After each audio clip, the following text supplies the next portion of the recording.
Hello friends, it's Greg here again on the Blue Feather Ephemera channel.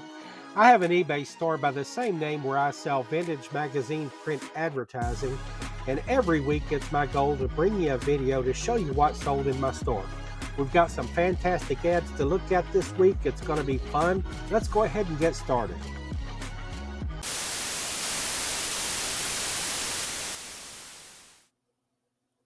I'm going to start this week out with an ad that's interesting, and I'm eager to talk about it for a lot of reasons. First of all, the publication was California Magazine, and it was an in-flight magazine of the Pacific Southwest Airlines. And this was actually sent to me by one of my viewers, and who asked not to be named, but just kind of about 6 weeks ago, right out of the blue, I got the biggest care package of great ephemera, including magazines, flyers, posters, record labels, you name it. There was just a big box full of stuff, and I've still not been able to go through everything in depth, but I did want to get some ads listed from the magazines that were in it. This is the first one of those that sold, and this is an ad for a one-armed banker. It's a Bandit coin bank made by Medley Distributing Company out of Reno, Nevada. And, you know, it's not just your standard piggy bank. It works like a real slot machine.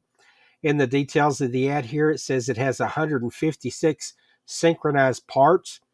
Um, the wheels turn, the arm pulls, and when you hit a jackpot, it's made to pay out a maximum of 12 coins. So anyway, and it's got different payouts for different wins. So very cool thing there. I sold this for $6.77. It was a real small ad, roughly, well, less than 3 inches here by a little bit over 5, and it went to New Jersey.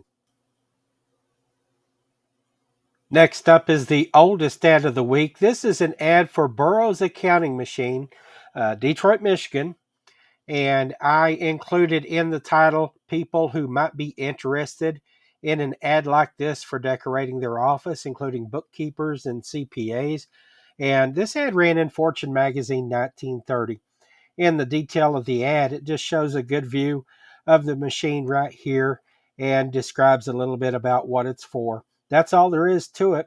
Full page ad, $21.77, sent this to New York. All right, next up, we've got a great ad from 1941. This one from Fortune Magazine also. This is the ad that brought the highest price of the week. And based on the SKU coding for my own reference that I had on the listing, this was listed less than a month before it sold and fetched a good price. New York Central Railroad, the Empire State. The train there, I really love the design of the train. It's got a nice Art Deco type of design, and I included Art Deco in the title of the listing. Up above the train here, this is the Hudson Valley, and you see, prominent people from history that were involved with the development, either the discovery or development of the Empire State.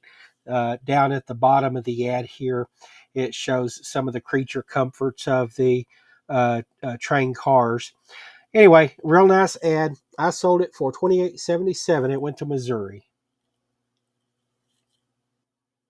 Here's a nice ad from 1948, and it's a full page ad. I want to point out a couple of things about this because I don't have a lot of these listed. It's from Popular Science, 1948. It's a smaller format, and the proportion of the page is a little bit different than other full page publications. But I have a bunch of those magazines. I've just not listed many of them yet, but there's some great advertising in Popular Science. Anyway, this is an ad for U.S. savings bonds that you can buy through the payroll savings plan. It's automatic investing. When you look at the detail here, shows this fella out raking leaves. And basically it says autumn is a time to remember that, in the autumn of life, you need to have some acorns squirreled away. It don't say acorns. I'm just making that part up. But it talks about saving for retirement. And it says for every $75 that you put in after 10 years, you'll get 100 back. So they're talking about it's an actual, not just savings, but it's an actual investment. 1948 was the year of this. I sold it for 1477. It went to Michigan.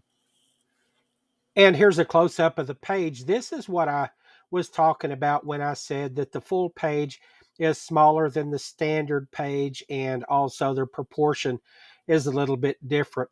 It's not hardly 6.5 inches wide, not hardly 9.5 inches tall, but it's sort of stretched in the vertical aspect here. And so it's, it's not normal compared to other publications. You don't see many of them that are in that size, but I wanted to point that out. Anyway, still a great full page ad, and it brought a good price. This is a very fun ad right here that has a really sad story attached to it. It's the sailing satellite. You can go out in the yard with this and play Sputnik. And the company that marketed this was based in San Gabriel, California. And on the same, as part of the same ad, they also had a tabletop pool or billiards game that they advertised as well. But this is a small ad, $6.77, and it measured not hardly 3 inches by less than 5 inches. And I'm going to zoom in on the detail of it here just a little bit. Basically, what it is a frisbee. And the buyer contacted me because they were eager to get it. The fellow who purchased it actually curates an online museum for antique frisbees. And who would have thought there was even one of those that existed? When I was young, frisbees were, besides just tossing back and forth, frisbees were mostly used to play frisbee football. And I had a good time with that at things like Vacation Bible School and school outings and stuff like that. Here in the past, 20 years, frisbees are popular again for frisbee golf or disc golf, or whatever they want to call it. There's courses in parks, all over, and it's very popular. And so I think that's kind of breathed new life into the game and into the product. So the fellow was eager to get it. He was happy about it. He messaged me after about 3 or 4 weeks, and he said, I didn't get the ad. And I looked it up, and it got lost in some postal facility up in the Northeast. And so I did a mail search, a missing mail search on January 24th. And as of this writing on February the 9th, yes, they have received my missing mail search request, and I've had no update, no movement, no, nothing on the postal website. Because it's more than 45 days now, I'm going to go ahead and file my insurance claim through the U.S. Postal Service. I've got the documentation, which is my eBay sales screens, my screenshots of the sales transactions and all of that, the tracking number that has the information that I need to file the claim. And I'm going to go ahead and do that. I refunded the buyer when they first let me know that they never received it. And so uh, I went ahead and credited the sale anyway, because I'll get the money back for it from the Postal Service. Anyway, $6.77, and this was supposed to go to Connecticut. It ran in House and Garden, 1957. This is a really nice and colorful two-page ad from 1963 that ran in Look magazine. The advertiser is International Harvester. They're advertising their Scout vehicle, and it says it's suitable for business, work, farm, or pleasure. And in the close-up detail of the ad here, you can see the different configurations for recreation, for work, for delivery, hunting, all kinds of stuff around the farm and home. And this ad sold for $23.77. It went to California. Here's a small partial page ad from 1956. This ran in House Beautiful, and it was in one of the issues near the end of the year, probably the November or December issue, if I remember, because they like to pack those issues with all of the kitchen conveniences that you might buy for Christmas gifts. The manufacturer is Hobart Manufacturing Company of Troy, Ohio. And when you look at the detail of this picture, you can see that the KitchenAid stand mixer, that's kind of a blurry photo there, but the KitchenAid stand mixer is still the same basic product today that it was 60 years ago. So anyway, real nice ad there. $8.77 for a partial page ad. It measured 5 inches by roughly 6.5, and it went to Idaho. This is an ad from 1961 that ran in Fortune magazine. It's the Libby Owens Ford Glass Company of Toledo, Ohio. And in this picture, you're looking at the front of the May D&F department store in Denver, Colorado. And it just has this huge glass front so that shoppers are kind of lured in because they can already see all of the merchandise in front of them there as they pass by. So real interesting ad, $16.77, sent this to Nebraska. Here's a nice but sort of plain advertisement from 1967 that ran in Playboy magazine. And the advertiser is Christian Dior, and they're advertising their Savage cologne. It says virile, discreet, and fresh. And basically, all it is just a drawing of a fella there in his bathrobe and his hairy legs. And that's about all there is to it. It's a small ad, slightly over 5.5 inches square. And I charged $10.77 for it, and it went to a buyer in Virginia.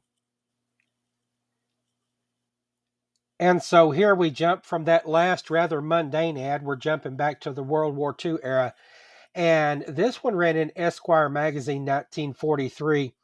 And there's nothing at all mundane about this. It's the American Red Cross. And down at the bottom in the box, it says that, that basically they're disclosing the record of their services that they've helped with since Pearl Harbor. But if you read into the text of this ad, it goes into some very gruesome detail of what the situation is like on the battlefield or on the carrier deck or anywhere that America's fighting men are wounded. And it says how that the Red Cross is there for them with kits and cigarettes and other things for the wounded. It's really stark. And at the top it says, "I'm going to shock you," and it is shocking when you read through that. And it was a picture of war that a lot of people, you know, at home didn't understand. But that service record that I mentioned talks about what they're doing for the armed forces. That civilian relief is in allied countries, what they're doing to, in England, for example, during the Battle of Britain, and on the home front, how they're supporting people that are participating in the war effort here at home. Really interesting ad. $18.77, sent it to Texas. Now, this ad is timely here because I was talking to a friend just a couple of months ago, and my friend said to me, I'd like to know more about the City National Bank and Trust Company of Chicago, and when they opened their doors, what year it was, and who the board of directors was, and where it was located in Chicago, on what street. And I'd like to know specifically what banking services they had available, and what their capital on hand and their surplus capital was. And of course, that's fictitious. That never happened, but it's all right here on this sheet of paper. And $18.77 is what I sold it for. This ran in Fortune magazine 1932, and somebody in New York bought this. This next advertisement is another one from Fortune magazine. This one ran in 1953, and the advertiser here is the Fluor Corporation of Los Angeles, California. And in the detail of the ad here, you can see that what they're featuring is a refinery process facility here. And up at the top, it says that that's something that they've just built in Wilmington, California, for Union Oil Company, their $26.5 million refinery expansion. And so I sold this for $18.77. Being related to the oil industry, it went to Texas. Next up is this magazine page from George Magazine in the year 2000. They ran a series on people supporting causes and different kinds of activism and things like that. I've sold a couple others that I've showed you. This here is Michael Douglas, and he's protesting against nuclear weapons. And in the in the detail here, that's all there is to it. There's nothing else on the page, but it is a full page. It's kind of interesting looking, and the person that bought it replied to me that they were excited to have this to go along with some of the other things like it that they had collected. But Michael Douglas, noted for his activism in recent decades. I wanted to call attention to this specifically.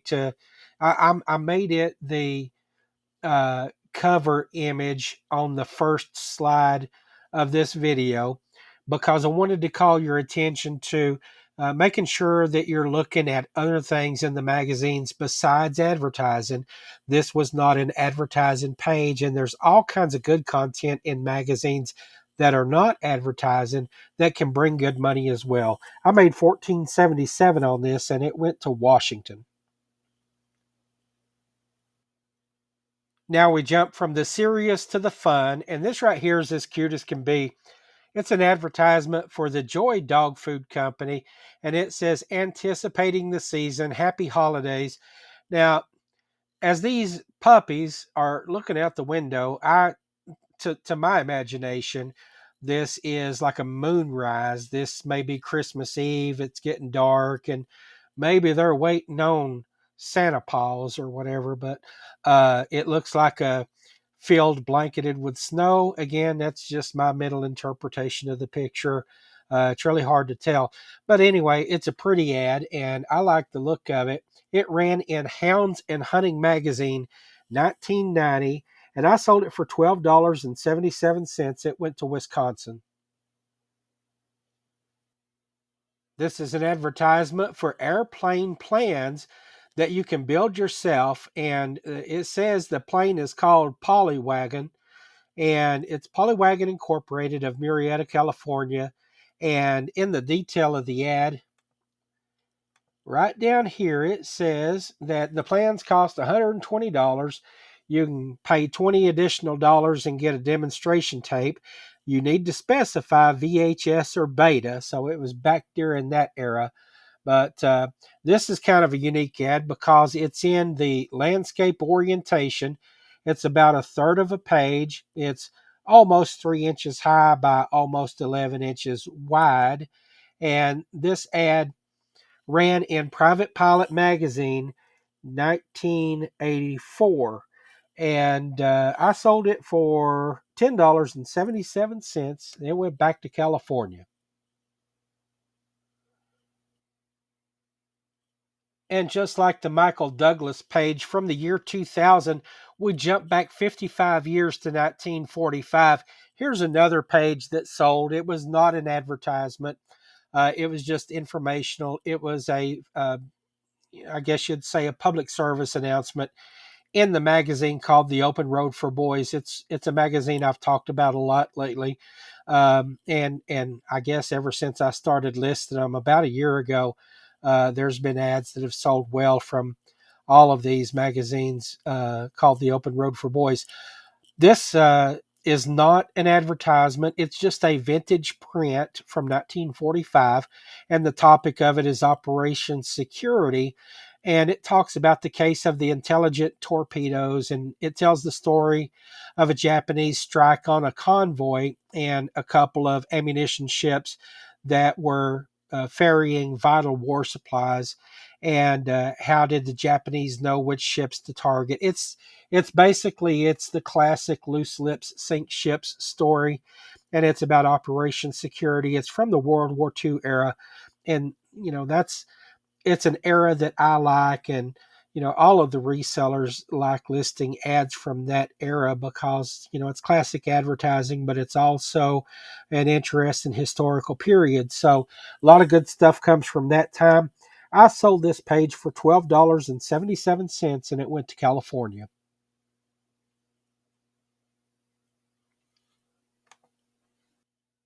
American Girl magazine was the source of this ad from 1967, and that was a magazine that was basically targeting the audience of teen girls. And it shows here a Philco hip pocket record, and it talks about hit music, groovy tunes, 69 cents per record, durable, tough enough that you can drop it, step on it, sit on it, a top hit on each side. And so uh, I like the look of the ad. That looks like corduroy pants here, which was also a thing back during the late 60s. Felco, the advertiser, $16.77 sent this to Pennsylvania. These next three ads are all on the topic of baby products, and they were all sold to the same customer, and they went to the United Kingdom through the eBay Global Shipping Program. So that buyer, this is the first one, Johnson's Baby Powder. It features twin babies in the ad. One of them's kind of grumpy though because he's got a rash or some kind of chafing or something like that. And the other baby tells him to cheer up, sprinkle on some Johnson's Baby Powder. So it's just cute kids here that you see in the ads. This ran in Woman's Home Companion 1936, and I got $12.77 for this ad. The second ad to that customer is this Curity Diapers ad from 1967 that ran in Life magazine. Basically, just another cute baby ad, another partial page. This one's roughly 5 inches by 7, pretty close anyway. And that's all there is to this one. Life magazine. I sold it for $8.77. This is the last advertisement of the week, and this ran in Fortune magazine 1965.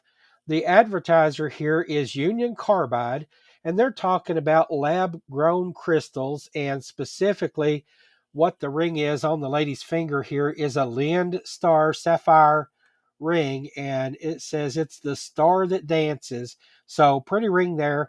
Down in the text, it talks about the lab creation process and growing crystals and that kind of thing. But pretty ad. I sold it for $16.77. It went to Tennessee.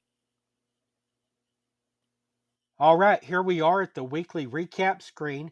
This is week 52 of 2024, and this is my 49th in the series of What Sold videos. And this will drop into the playlist as the 13th video in the fourth quarter of 2024. As a reminder, the dates of these sales are December the 18th to the 24th. Now, I know all y'all are sharper than I am anyway, so you understand that there's a whole nother week after December 24th. And that exists because I run my sales week from Wednesday to Tuesday. And so that's why there is 7 days left in 2024. And I will make a week 53 video, and that'll be the next one to drop.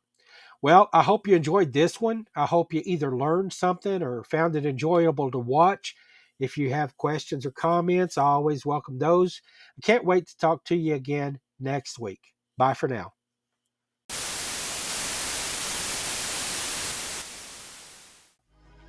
If you enjoyed this video and you want to see more content like this, there's several simple ways that you can support the channel.